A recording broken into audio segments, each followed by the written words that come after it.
ಬೇಡ ಬೇಡ ಬೇಡ, ಬೇಡಮ್ಮ. ಸ್ವಲ್ಪ ಹಾಕಿ. ಪರವಾಗಿಲ್ಲ, ಊಟ ಮಾಡಿ. ಅರ್ರ, ಏನಿದು? ನನ್ನ ಬಕಾಸುರ ತಿಳ್ಕೊಂಡ್ರ? ನಾಚ್ಕೋಬೇಡಿ, ಚೆನ್ನಾಗಿ ಊಟ ಮಾಡಿ. ಮಾವನ ಮನೆ ತಯಾರುಗಳಲ್ಲಿ ತುಂಬಾ ಸ್ವಾರ್ಥ ಇರುತ್ತೆ.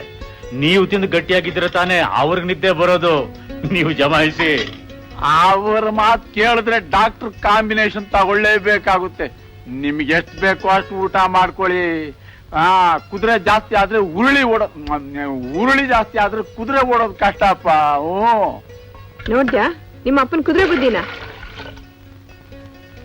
ಹೋಗ್ಲಿ, ಕೈ ತೊಳ್ಕೊಳ್ಳಿ ಮಾವ. ನೀನ್ ಸುಮ್ನೆ ಕೈ ತೊಳೆದು ಹೇಳೋ. ನಿಮಗ್ ಸಾಕಾದ್ರೆ ಹೇಳಿ. ತುಳಸಿ ಅದೇ ತಟ್ಟೆಲಿ ಊಟ ಮಾಡ್ತಾಳೆ.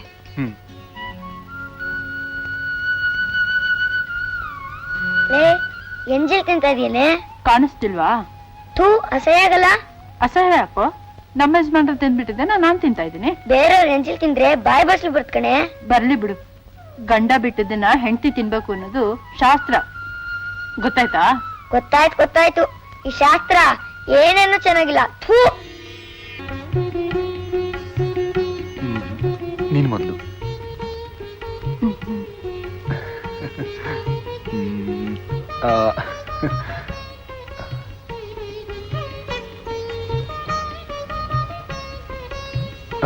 ಅರೆ, ಮರ್ತೇ ಬಿಟ್ಟಿದೆ. ಏನ್ ಮರತ್ರಿ?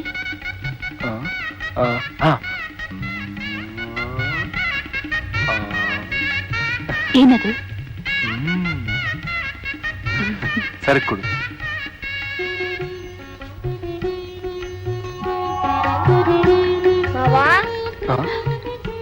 ಏಯ್, ನೀನ್ ಯಾಕೋ ಬಂದೆ ಇಲ್ಲಿ? ಯಾಕೆ ಅದನ್ನಲ್ಲಿ ಕಟ್ಟಿದ್ರಿ? ಅದು ಶಾಸ್ತ್ರ ಕಣೋ. ಅದೇನ್ ಶಾಸ್ತ್ರ? ನಿಮ್ಮತ್ತೆ ಇನ್ಮೇಲೆ ನನಗೆ ಭೋಜೇಶು ಮಾತಾ, ಸಲಹೇಶು ಮಂತ್ರಿ, ಕಾರೇಶು ದಾಸಿ, ದೇಯೇಶು ಧರಣಿ, ರೂಪೇಶು ಲಕ್ಷ್ಮಿ, ಶಯನೇಶು ವೇಶ್ಯ. ಈ ಶಾಸ್ತ್ರ ತುಂಬಾ ಹೋಪ್ಲೆಸ್ ಶಾಸ್ತ್ರ. ದೀರ್ಘ ಸುಮಂಗಲಿ ಭವ. ಒಳ್ಳೇದಾಲಿ, ಚೆನ್ನಾಗಿರಮ್ಮ. ಬರ್ತೀನಣ್ಣ. ತುಳಸಿ, ನೀ ಚೆನ್ನಾಗಿರಮ್ಮ. ಹೋಗ್ಬಿಟ್ಟು ಬರ್ತೀನಿ. ಅದಕ್ಕೆ ತುಳಸಿ, ನನ್ನಿಂದ ತಪ್ಪಾಗಿದ್ರೆ ಕ್ಷಮಿಸಮ್ಮ.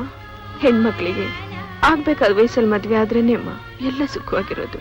ಹುಟ್ಟಿದ ಮನೆಗಿಂತಲೂ ಮೆಟ್ಟಿದ ಮನೇಲಿ ನೀನೆಷ್ಟು ಜಾಣತನದಿಂದ ಸಂಸಾರ ನಡೆಸ್ತೀಯ ಅನ್ನೋದು ಮುಖ್ಯ.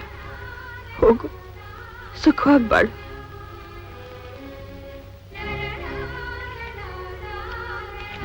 ಪ್ರಕಾಶ, ಬರ್ತೀನೋ? ನಾನು ನಿನ್ ಜೊತೆ ಬರ್ತೀನಿ ಕಣೆ. ನೀನ್ ಎಲ್ಗಯ್ಯ ಹೋಗ್ತೀಯಾ? ಅವಳು ಎಲ್ಗ ಹೋಗ್ತಾಳೋ ಅಲ್ಲಿಗೆ ಹೋಗ್ತೀನಿ. ಅವಳ ಗಂಡನ ಮನೆಗೆ ಹೋಗ್ತಿದ್ದಾಳೆ. ಅವಳ ಗಂಡನ ಮನೆಗೆ ನಾನು ಹೋಗ್ಬಾರ್ದು ಅಂತ ಏನಾದ್ರೂ ಶಾಸ್ತ್ರ ಇದೆಯಾ? ಹಾಗಂತ ಯಾವ ಶಾಸ್ತ್ರನೂ ಇಲ್ಲ. ಆದ್ರೆ ಕೊಟ್ಟು ಹೆಣ್ಣು ಕುಲಕ್ ಹೊರಗು ಅಂತ ಶಾಸ್ತ್ರ ಇದೆ. ಕುಂತ್ರ ಶಾಸ್ತ್ರ, ನಿಂತ್ರ ಶಾಸ್ತ್ರ, ಬೇಡದಕ್ಕೆಲ್ಲ ಶಾಸ್ತ್ರ ಮಾಡಿದೀರಾ. ನನಗ್ ಬೇಕಾಗಿದ್ದಕ್ಕೆ ಶಾಸ್ತ್ರ ಇಲ್ಲ. ಶಾಸ್ತ್ರ ಅಂತ ಶಾಸ್ತ್ರ. ಥೂ.